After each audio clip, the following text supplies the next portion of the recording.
La qualité de ma vie, bon, je veux pas dire que ma vie allait quand même mal, là. Je veux dire, j'ai une belle vie, j'ai jamais eu de problème non plus avec ça, sauf que au niveau psychologique, c'est sûr qu'il y avait quand même une atteinte. Tu sais, t'es un homme, je suis fait costaud quand même, je m'entraînais, puis tu sais, même le mot est dur à dire, mais j'étais prêt avec des seins. T'sais. C'est carrément ça. Puis depuis que j'étais jeune, j'ai souffert d'obésité quand j'étais adolescent. C'est sûr qu'à cause de ça, ça a augmenté et tout, mais j'ai même appris par la suite en me renseignant que c'était un truc qui était hormonal. Mais c'est sûr que depuis mon adolescence, moi, c'est complexe par-dessus complexe. Quand j'étais plus jeune, je me baignais avec des t-shirts pour que ça se voit le moins possible.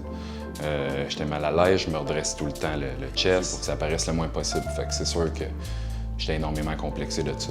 À partir du moment où j'ai su que ça existait, parce que pendant des années, je le savais pas, c'est en me renseignant sur Internet que je me suis rendu compte qu'il y avait quelque chose à faire pour ça, ben c'est sûr que la crainte d'une chirurgie, tu sais jamais comment que ça se passe, là. Moi, je travaille un peu dans le médical, fait que j'ai quand même une bonne idée, mais la crainte d'aller sur une table d'opération pour ça, je veux dire, il y a tous les risques qui peuvent être associés, là, même si, tu sais, il y a toujours des risques dans la vie. Là. On prend l'avion, on peut s'écraser, on peut prendre la voiture et faire un accident. Puis on pense pas toujours à ça, c'est la même chose, mais pour la chirurgie, je pense que c'était quand même ça qui était la principale crainte. J'avais peur qu'il arrive quelque chose. Là. On n'ose pas tout le temps faire le saut.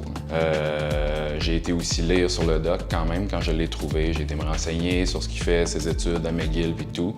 J'ai vu des entrevues qu'il a faites à la télé puis tout, puis ça m'a quand même convaincu. Là. Je me suis dit, ça a l'air d'être un bon Jack pour la job. Ça fait juste 5 mois, j'ai même pas fini ma guérison encore, ça a complètement changé ma vie. Là. Depuis, juste au travail, je mets jamais de top par-dessus, je suis tout le temps en t-shirt, ce que jamais j'aurais fait. J'ai aucun problème à enlever mon chandail, j'en parle ouvertement maintenant, parce que même si au début, quand j'ai voulu le faire, puis la première semaine, j'étais un peu gêné. Je ne veux pas parler de honte, mais j'étais gêné, puis tout d'en parler, puis plus ça va, puis je me rends compte à quel point j'ai tellement fait le bon choix, là, ça change tout dans ma vie, puis j'en parle ouvertement avec la star, n'importe qui, si le sujet la donne. Là. Fait que non, ça c'est sûr que je recommanderais ça à n'importe qui. Arrêtez de vivre avec ça si vous êtes mal à l'aise, si vous n'êtes pas bien, si vous le faites pour vous le faites jamais pour personne d'autre, mais si pour vous, si c'est quelque chose qui est important, peu importe ce que les autres vont dire, faites-le. Là. Ça vaut la peine, ça vaut l'investissement, puis c'est sur soi-même, puis c'est à vie. Là. Fait que ça sera jamais perdu, puis vous le regretterez pas, c'est sûr. Pratique exemplaire, très professionnel, respect de la personne, il y a des bons suivis. Je veux dire, mon Dieu, c'est A1, là, pour c'était parfait.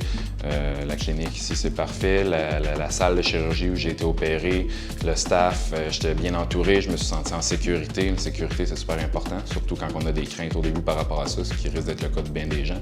Mais je me sentais vraiment super bien entouré. C'était parfait. C'est A+.